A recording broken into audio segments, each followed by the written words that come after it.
So you want to troll your games with Terrorblade support. You've seen the memes, the results, the pro tracker, and you're wondering how you can pull it off with any consistency. I'm just a high ancient to low divine shit poster, but I think I can get you there as I am currently 10-0 in ranked games, bringing my TB to the very top of my best supports since I started playing this cursed game.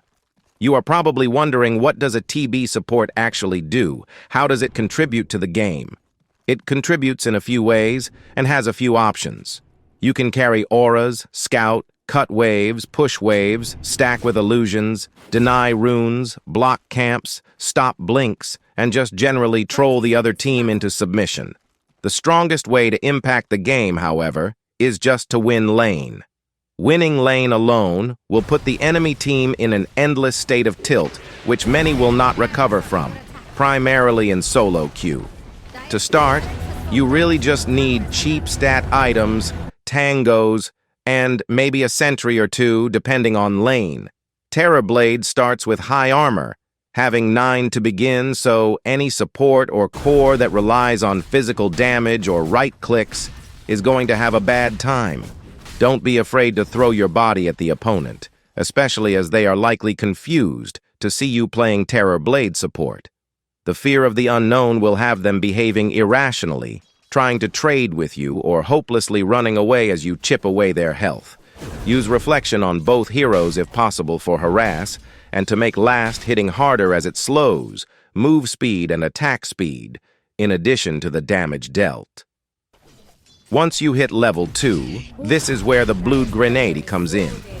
Pop that blued grenade, the reflection you were saving, meta, and just kill whoever is dumb enough to not respect your Gaga Chad support pick. At this point, they are likely flaming the other person in their team chat, and other lanes are starting to take notice. Optimal skill build is likely a 2-0-3 or a 3-0-2. However, if you are handily winning lane or want to help mid take that point in illusion and use it to deny a rune from the enemy mid, or deny the enemy experience rune if you don't plan to run there.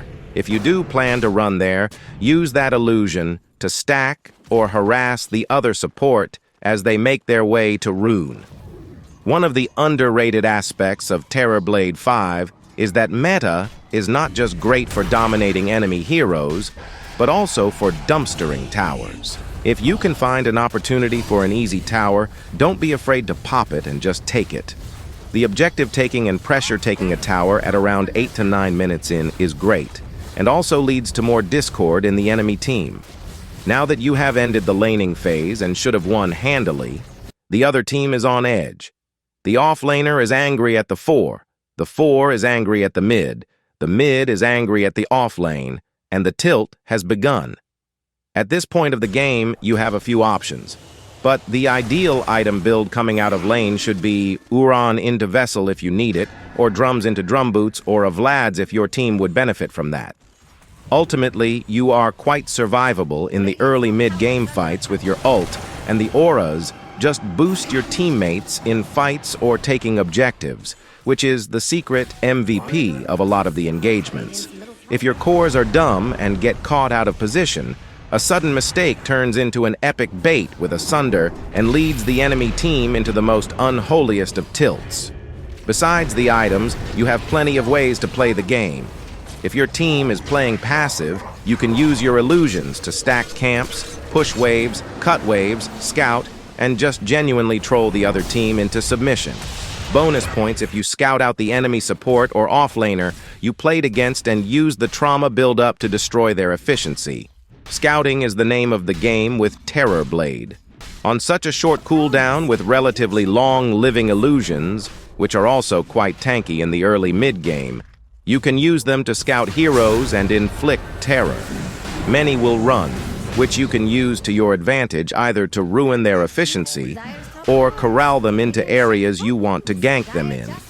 You can use them to track the enemy team at all times, keeping tabs of what they are doing when you are taking objectives or planning your smokes.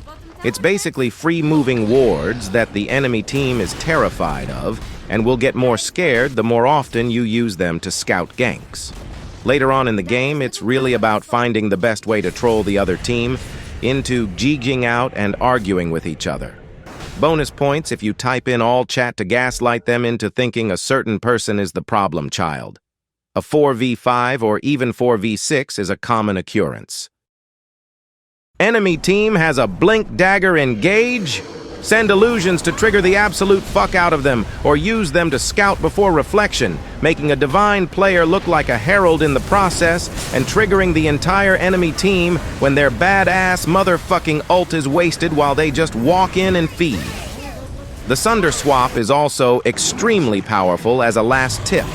It goes through heal reduction, doom, AA blast. Really, everything and anything.